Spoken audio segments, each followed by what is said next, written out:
We look up at the night sky and see a canvas of infinite beauty, a silent, peaceful expanse that has inspired poets and dreamers for millennia.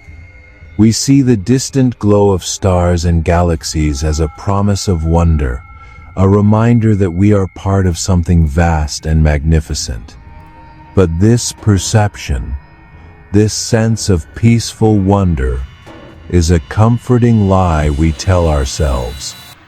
It's a story we've crafted to keep the deepest, most unsettling truths at bay. Because what if you weren't looking up at all? What if you were standing on the edge of an infinite drop, looking into a terrifying emptiness? The truth is, the universe isn't silent and peaceful. It's violent, empty, and ruled by phenomena so vast and so alien they defy our comprehension. What we perceive as beauty is just ignorance of the true scale of the horror. Today, we peel back that comforting lie. We descend into the abyss. Let's start with the dangers we can almost wrap our heads around. We worry about asteroids, rocks from our own cosmic backyard.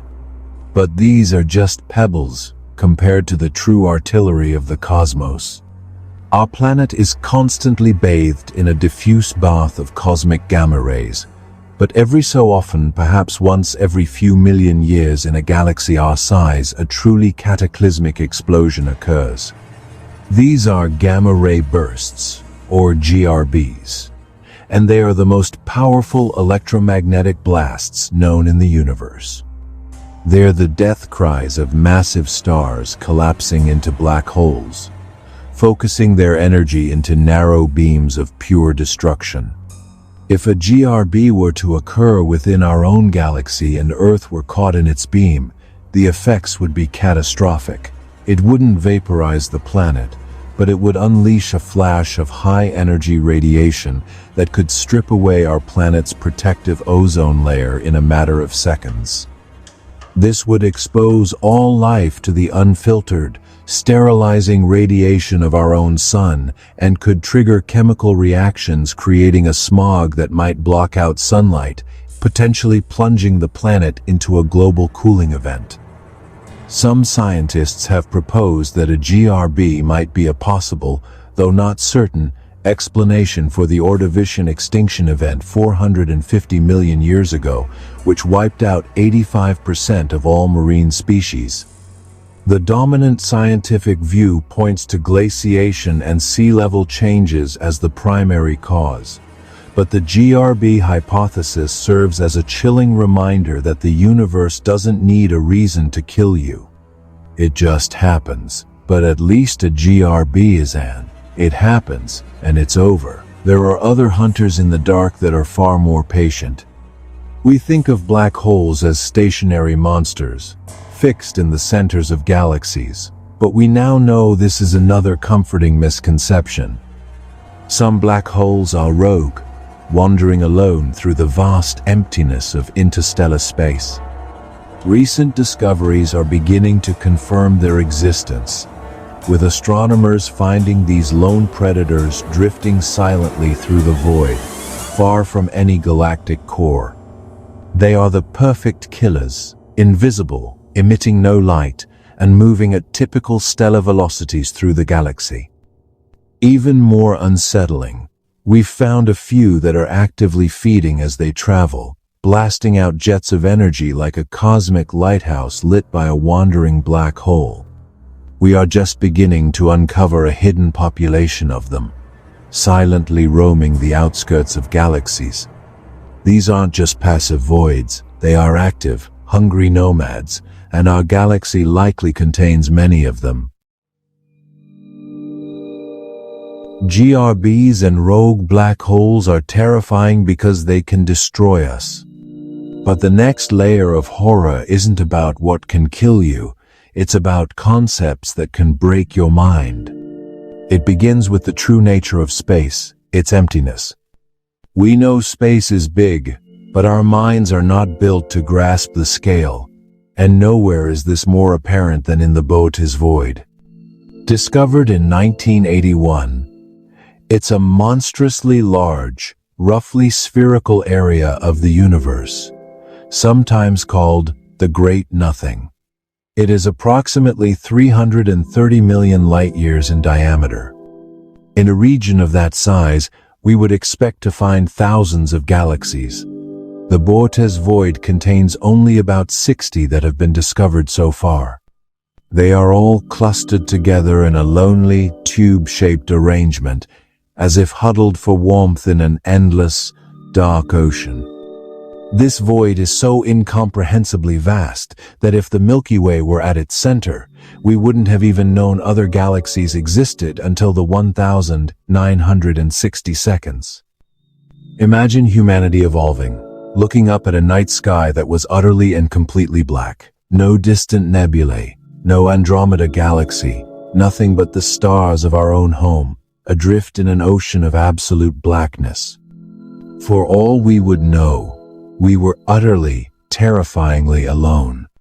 These voids make up a huge portion of the observable universe by some estimates, as much as 80% of its volume. We don't live in a cosmos filled with light and life. We live in the cosmic web, the thin, filament-like structures of galaxies that stretch between these colossal, dominant oceans of nothing. The universe is not the stars. The universe is the void.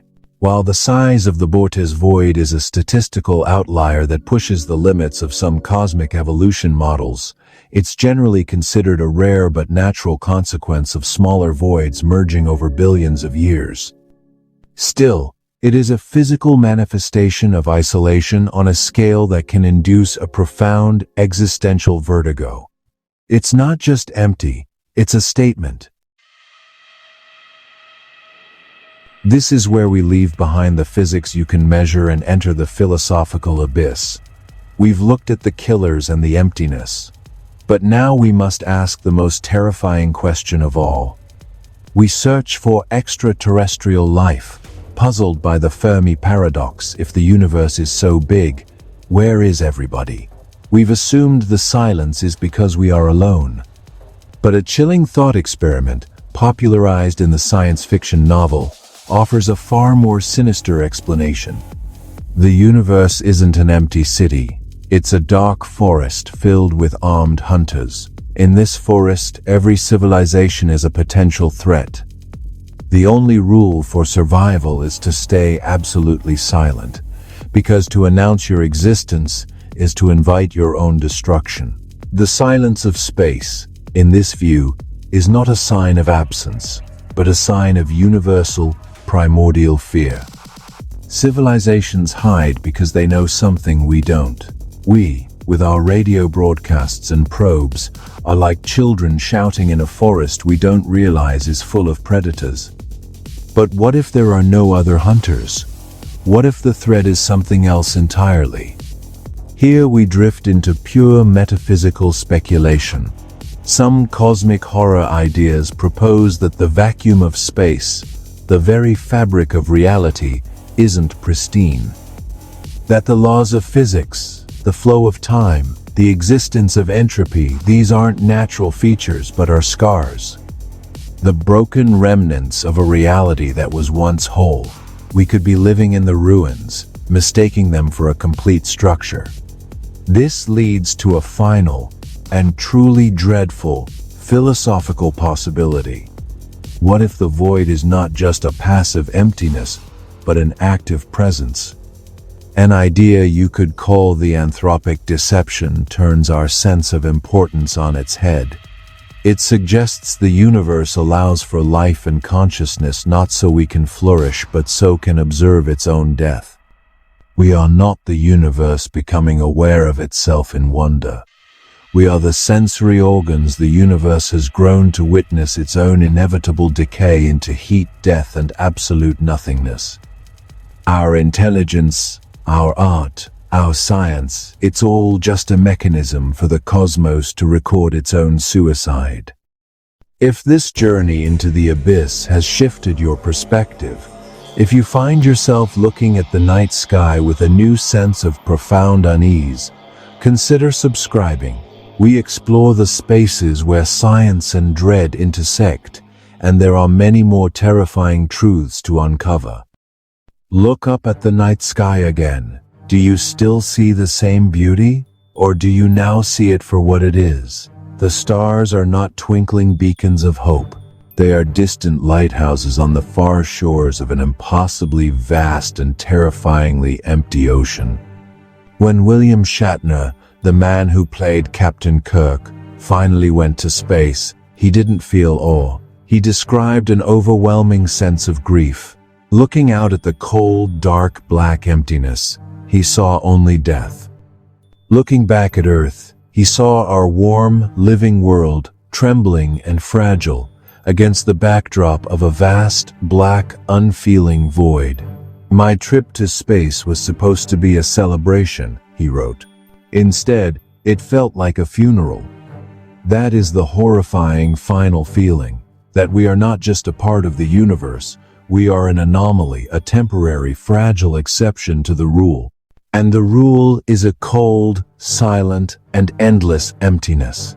The beauty we see in the night sky is just the frame. The picture itself is one of pure, cosmic horror. And now that you've seen it, you can never unsee it.